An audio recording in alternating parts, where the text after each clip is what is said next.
Sebetulnya jiwa saya itu bukannya apa ya, kalau dibilang terpanggil, begitu terdengar bahwa batik mau diakui Malaysia gitu, kita Malaysia gitu. Akhirnya kita betul-betul tertantang untuk bukan dari Malaysia tapi dari Indonesia, bukan, makanya harus berbuat. Kalau nggak kita lagi, siapa lagi yang berbuat gitu kan.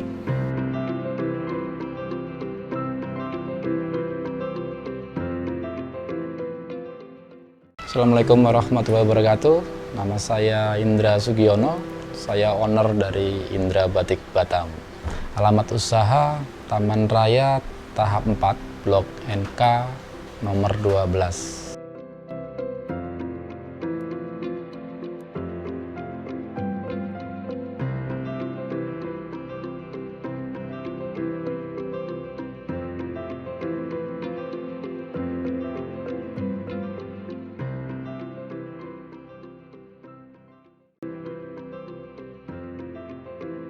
Pekerjaan sebelumnya jadi staf di Dikranasda sama staf di Sperindak, dan memang kebetulan di Dikranasda itu mengembangkan batik Batam. Jadi akhirnya kita memulai membuat batik Batam. Setelah itu berlanjut terus-terusan, jadi ketagihan membuat dan membuat terus.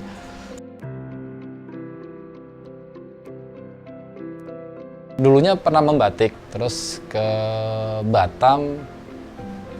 Sebetulnya waktu itu merantau itu kita jadi welder untuk di kapal. Dan akhirnya kontraknya habis selama 2 tahun, pindah kerja lagi. Ketemu lagi sama orang di Sperindak dan ngobrol-ngobrol dengan batik. Akhirnya jadilah di situ untuk mengembangkan batik di situ, dan sampai sekarang akhirnya ya mengembangkan batik.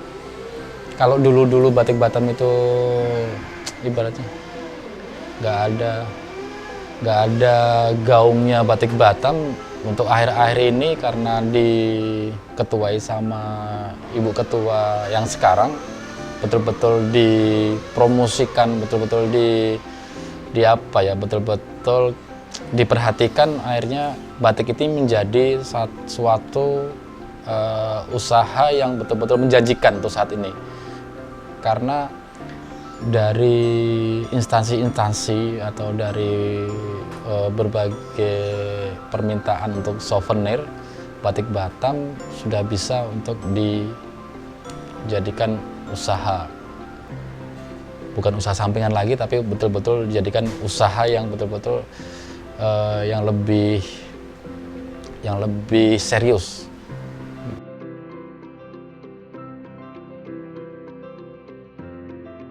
Dari dulu kita itu tertarik batik itu sebetulnya memang dari kecil, karena kita tinggal di Jawa itu sering melihat, sering memperhatikan, dan saat-saat sekolah juga sering mendapatkan uang dari situ. Apalagi setelah menikah sama istri, jadinya memang betul-betul harus berjuang mencari usaha lah.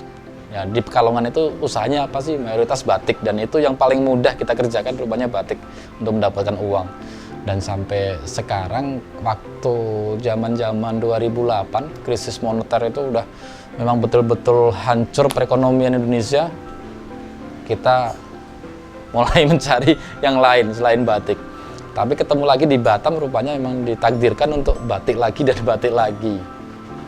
Sebetulnya jiwa saya itu bukannya apa ya, kalau dibilang terpanggil, begitu terdengar bahwa batik mau diakui Malaysia gitu, kita Malaysia gitu. Akhirnya kita betul-betul tertantang untuk bukan dari Malaysia tapi dari Indonesia, bukan, makanya harus berbuat. Kalau nggak kita lagi, siapa lagi yang berbuat gitu kan.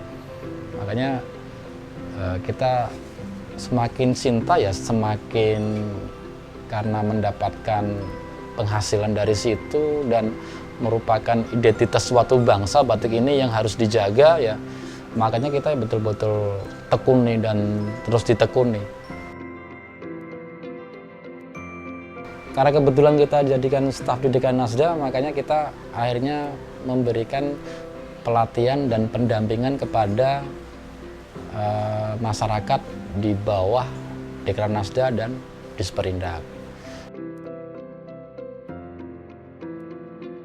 Kelompok kalau yang dari dulu sampai yang baru-baru ini berarti sudah ada sekitar 25 orang, 25 kelompok.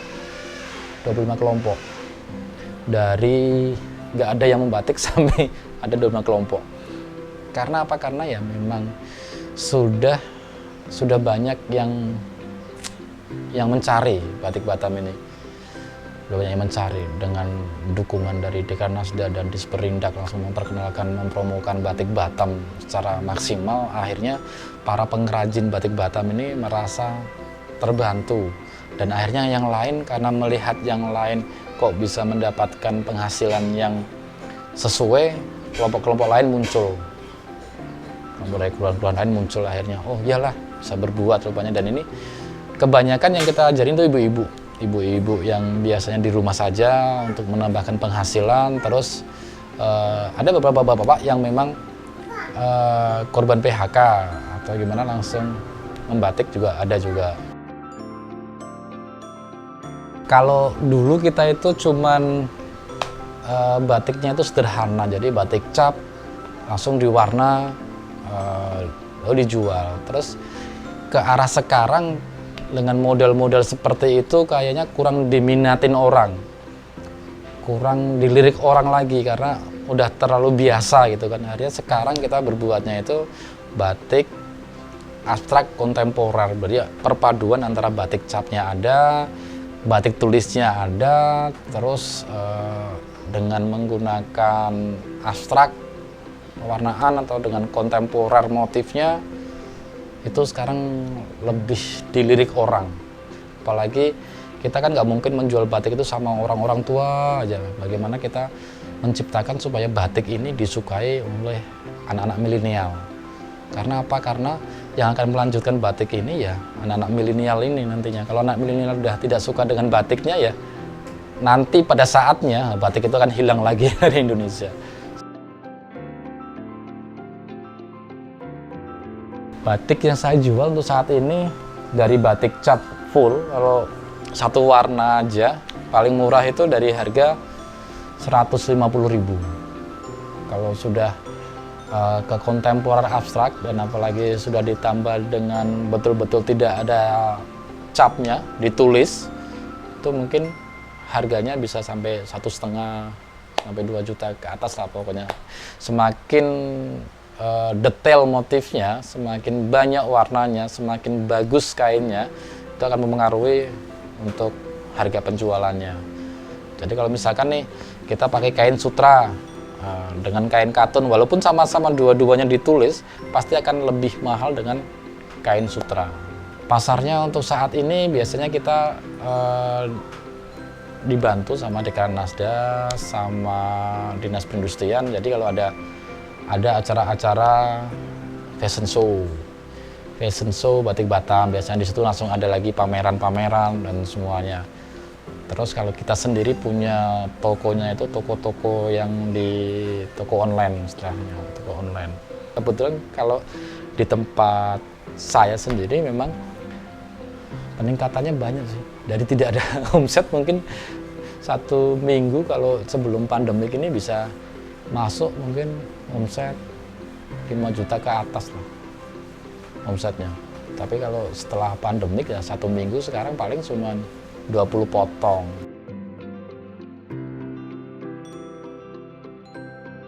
Kalau tantangannya sebetulnya itu karena dari nggak ada menjadi ada. Batam itu dulu tidak ada batik, tapi menjadikan itu ada memang butuh perjuangan. Butuh perjuangan dari Dekran Nasda dan butuh perjuangan juga dari Disperindak, terutama yang untuk membina para pelaku dan bagaimana menciptakan supaya batik ini itu laku di Batam dulu sendirilah gitu.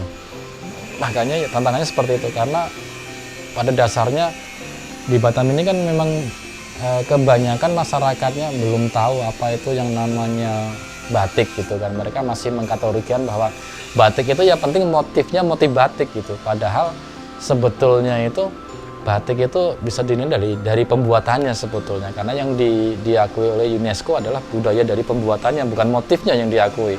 Makanya akhirnya memperkenalkan Ketua Dekranasda dan Disperindak memperkenalkan batik-batik Batam ini ke masyarakat. Jadi ke kelurahan kita adakan fashion show dulu sama ibu Ketua Dekranasda, Ibu Marlin. Jadi memperkenalkan ya, betul-betul disupport sepenuhnya lah untuk batik Batam itu. Jadi masyarakat sekarang teredukasi. Apa sih batik ya? Oh, batik itu seperti ini loh. Batik itu tembus timbal balik antara depan dan belakang. Jika tidak tembus, dipastikan bahwa itu bukan batik.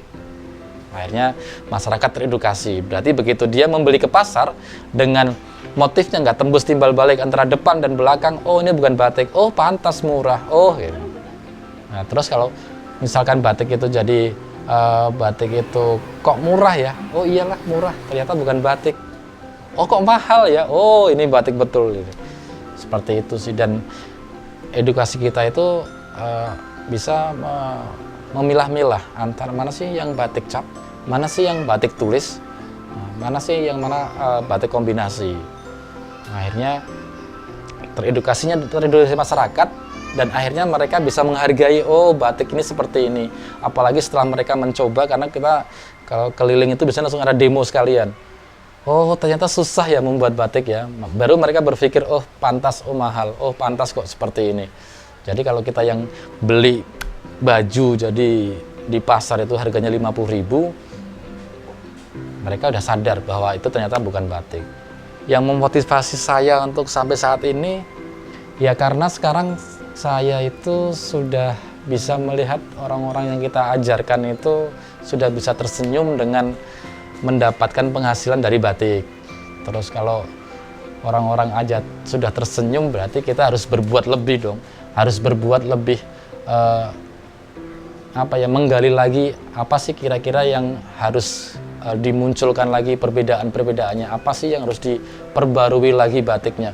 Kalau kemarin misalkan cuma mengajarkan cap, ya besok-besok lagi kita mengajarkan untuk yang kontemporer. Kontemporer yang paling mudah diajarkan.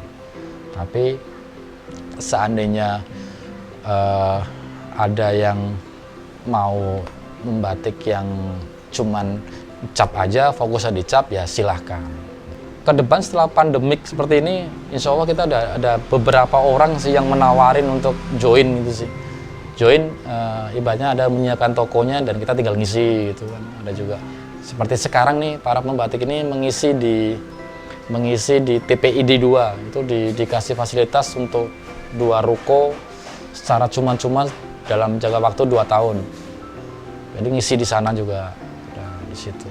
Untuk orang-orang yang mau mencoba berusaha batik, saya sarankan niatnya harus niat bulat. Niatnya itu jangan setengah-setengah.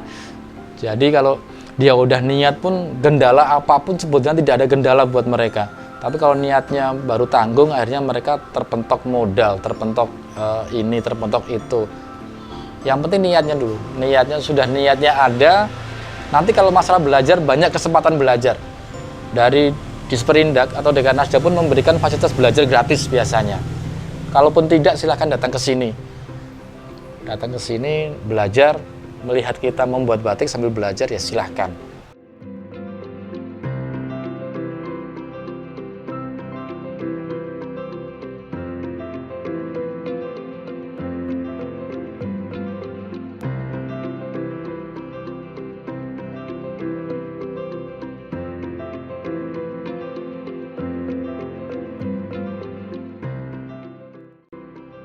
Terima kasih sudah menonton, jangan lupa like and subscribe.